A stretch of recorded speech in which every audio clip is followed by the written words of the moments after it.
Dust Child by Phan published by One World, and this is a multi-generational novel that is set in Saigon mainly, and it takes you through from about 1969 through to about 2019 and follows the lives and the after effects of the war. And you are very aware that in war there are no winners, and that beautifully is presented in this novel.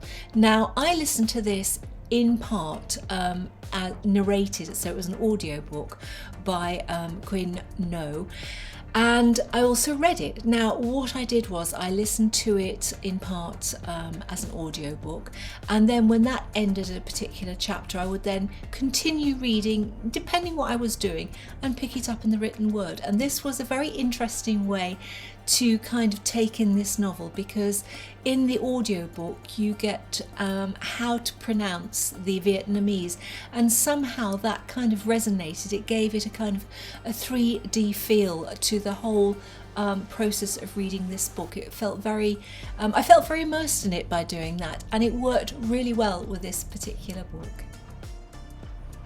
The novel opens with two sisters who come from the countryside and have been promised good work in Saigon, and there it transpires that they're actually going into bar work, and they're entertaining American GIs who are looking for some rest and relaxation. And of course, you know, it is not the kind of job that they would envisage for themselves, nor would their family, but somehow they need to earn some money so that they can send the money back to their impoverished parents, and they just get on with it.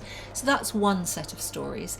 We then are introduced to Phong, who is an Amerasian. Now, his mum was Vietnamese and his dad a black American GI, and as these children with this kind of heritage were growing up, life was incredibly hard. They were bullied, they weren't accepted into society, and in fact Phong found himself in a children's home being looked after by nuns, and his life is very, very difficult.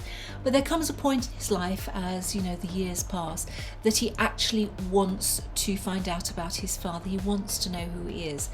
And then the fourth story, as it were, we hear about Dan. Dan is married to Linda. He lives in the States, in Seattle, and he decides at one point to come over to look for the woman with whom he had an affair, and this is Kim, and he never knows her real name, and she sired a child, and when he knew she was pregnant, he basically dumped her, and he's never been able to live with that. But as their relationship sort of was in the last few weeks of being together, we get a sense of the terrible things that were being rained down not only on the Vietnamese but on the Americans, and everybody, you know, suffered. He went back, he had PTSD, he's had therapy for years and years and years, but wants to come back and try and make amends. But of course, you know, that's a really, really difficult thing to do. Would he be accepted? You know, will it lighten his conscience? Why is he doing that now?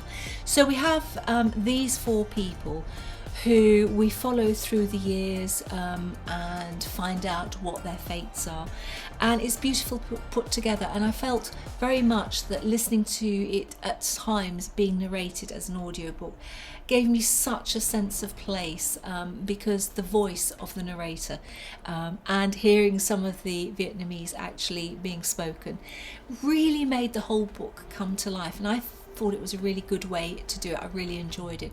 As a book, I think it really revisits, you know, the time of the Vietnam War, the American War in Vietnam, and it really takes you back in time, because I remember, you know, bits and pieces from when I was a child, the consequences, the political situation surrounding it, and it really kind of took me back in time, and, you know, filled a few of the gaps that I have in my knowledge about that time. And so I really, really enjoyed this book, and it really brought things to life, and I highly recommend it.